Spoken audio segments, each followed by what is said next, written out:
नमस्कार दर्शक बंधु मु आज यही वीडियो रे आपण मानू कहवाकू जाउछि बटर मशरूम सूप किपरि प्रस्तुत करंती।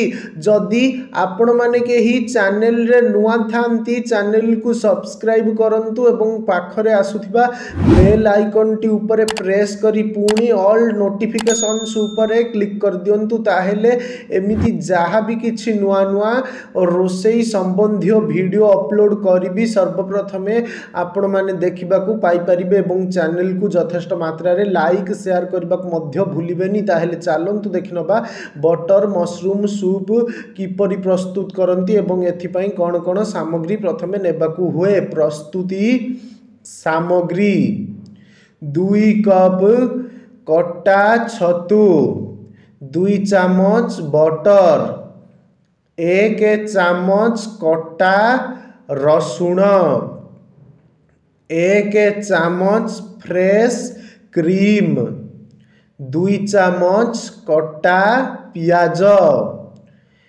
1 कप कटा सीझा आलू, 1 चामच गुंड गोलमरीच,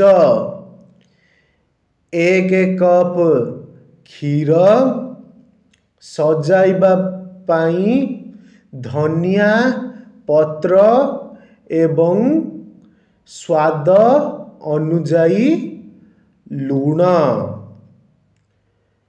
प्रस्तुत प्रणाली प्रथमे कड़ाई रे बटर पकाई कटा रसुण और पियाज भाजंतु।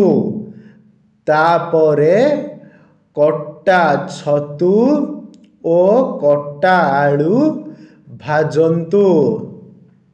2 मिनिट परे आधा कप पानी देई सिझांतु।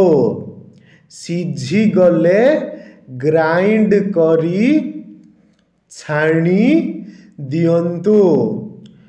अन्य गोटिए पात्र रे बटर गरम करी प्यूरी को ढाली फुटांतु।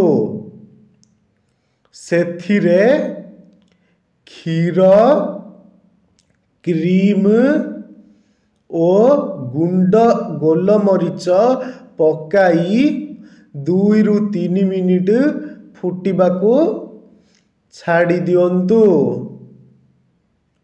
शेषरे गोटिए पात्र रे ढाली दियंतु एवं उपरे कटा धनिया पत्र और क्रीम पकाई गरम गरम परिवेषण करंतु।